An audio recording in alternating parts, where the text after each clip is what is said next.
Our next teller is Nancy Brinker. She's founder of Susan G. Komen and co-founder of the Promise Fund of Florida. Nancy has a story about her sister. Please tell us your story, Nancy. Lana.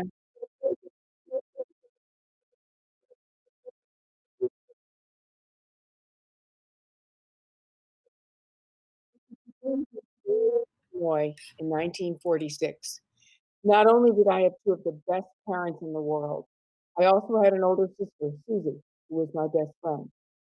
It was an optimistic time with World War II coming to an end, but it was also a time of great fear.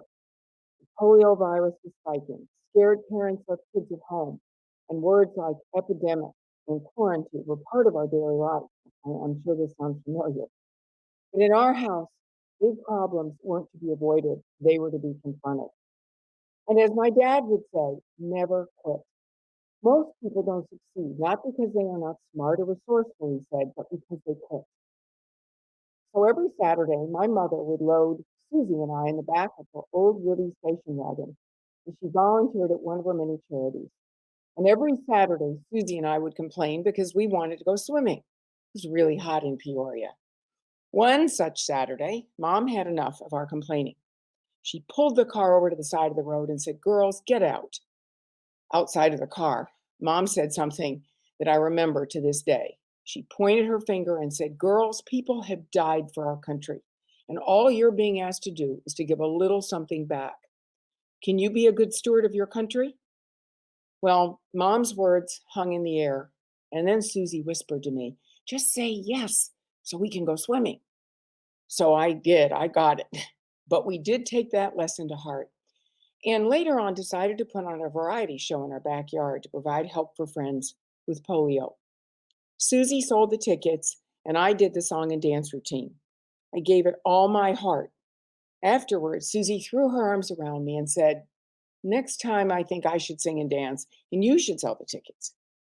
We raised $64 that day from 64 neighbors, and this was one of the most joyous moments in my life. As I grew older, Susie and I remained close, very close. So one night she called me with the news that she had breast cancer, and I was devastated. For the next 3 years, I accompanied Susie on her trips to MD Anderson Cancer Center, where we were lucky enough to be one of the few patients seen in those days in the breast clinic. And I'm still haunted by what we saw there. Susie had the best care from professional doctors, and yet we watched dozens of women, either poor or recent immigrants or non English speakers, huddled in small waiting areas for hours and sometimes days. They just wanted to see the doctor. It wasn't right. And Susie summed it up perfectly when she said, "Where a woman lives shouldn't determine whether she lives." A few months later, it was clear that Susie didn't have much time left. And before she died at the age of 36, she took my hand and said, "Man, we've got to do something to help other women. I want you to do everything you can to find a cure for this disease. Promise me that you'll try." I promised her, and that promise became the passion of my life. If I had focused on what I was up against, I probably wouldn't have been able to start it. But my father's words, "Don't ever quit," were still with me. So I started an organization named in Susie's honor, Susan G. Komen. It began as a small group of women in my living room. We had $200, a shoebox full of index cards, and a broken typewriter. And that was fine because our volunteer secretary later admitted she didn't know how to type. We were like an internet startup, minus the internet. But we didn't quit. We built an organization based on Susie's heart, our stubbornness, and eventually thousands and thousands of volunteers. In the years that followed, we raised and invested over $3 billion. $1 billion of it was invested into research that helped young scientists better understand and treat diseases like metastatic breast cancer. And the rest went into education, screening, and treatment programs in over 140 cities around the world. And we helped lead to a 40% decline in the death rate for breast cancer from 1989 to 2017. We were lucky to make an extraordinary impact, but I knew we weren't addressing the whole problem. And we couldn't do that without attacking the problem of healthcare disparities. There are too many women who lack access to basic information and access to health care. And as a result, for too many women, the diagnosis comes way too late. And so later in my life, as ambassador to Hungary, chief of protocol for the United States, I worked to spread that information around the globe. When I arrived in Hungary, breast cancer was the leading cancer cause of cancer death among Hungarian women. So we raised awareness. One night, we lit their beautiful chain bridge in the middle of their town pink, and hundreds of women lit candles and crossed it.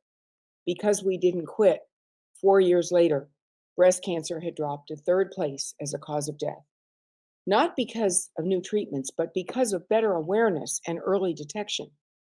The lesson has stayed with me to this day. And now, as I embark on the last quarter of my life, I've renewed my promise to Susie through the organization I co-founded and love called the Promise Fund of Florida.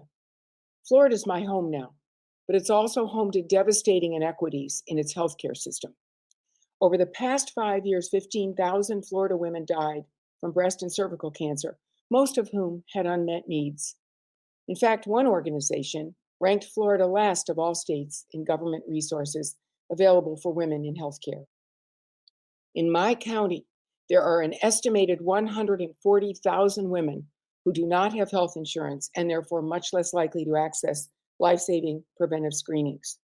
The Promise Fund aims to prevent unnecessary deaths of breast and cervical cancer, and we do this by funding community-based patient navigators who are in high-risk communities.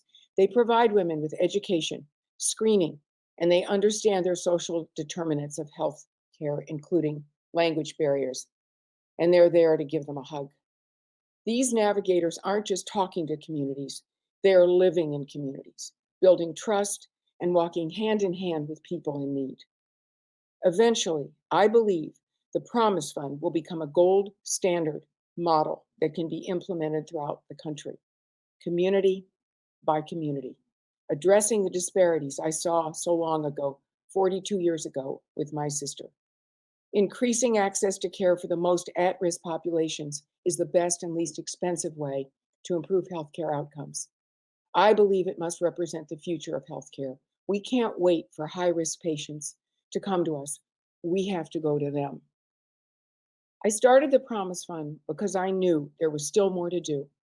I'm still out there hustling, dealing with rejection, and working to prove young people and older people who say it can't be done. I've learned that resilience and determination are the only way I know how to live and the only way I've been able to fulfill the promise I made to Susie so long ago. Someone recently asked me why I was still doing this. You should retire, they said. But retirement isn't an option. I think of my idol, Professor Marie Curie, the only scientist to ever win Nobel Prizes in both physics and chemistry in 1903 and 1911. And when World War I broke out, already elderly, she knew her work on radioactivity and X-rays could save the limbs and lives of soldiers in France, but she couldn't get anyone in the government to listen. So she began outfitting cars borrowed from her friends with very primitive X-ray equipment. She called them petite Curies, and she trained more than 150 people on how to operate these early vans. Then they drove those ambulances out to the front lines, saving millions of lives and limbs. Today, our front lines aren't battlefields. They are communities near our own homes. And my commitment is to honor the memory of brave women like Marie Curie, like all of you, and fulfill my promise to Susie. Before my mother died, she joined me at a White House ceremony honoring leaders in public service. And as I looked at her sitting next to me and my son, Eric, who was Susan G. Komen's first and longest serving volunteer, I hope she knew that the words she shared one morning were carried with me my whole life, and we're now living inside Eric too. Be a good steward for your country, she said. And in the words of my father, never, ever quit. Thank you. Nancy, thank you so much for your story. Thank you. And thank you so much for your advocacy, your work, introducing us to your family. Like I feel like I know so much more about your mom because she's that kind of mom who turns around in the car and then inspires her children for a lifetime. Every mother here listening is like, oh, that could happen to me tomorrow. Yeah. Oh my gosh. Thank you so much. And I do want you guys to know, it was not me that told Nancy to retire, but it was me that was surprised when she said that she still gets rejections and that people still don't always believe in her. And so, Nancy, I want to thank you. Thank you for continuing to hustle on behalf of Florida, on behalf of all of us who are looking to you. Thank you, Megan. Thanks for asking me.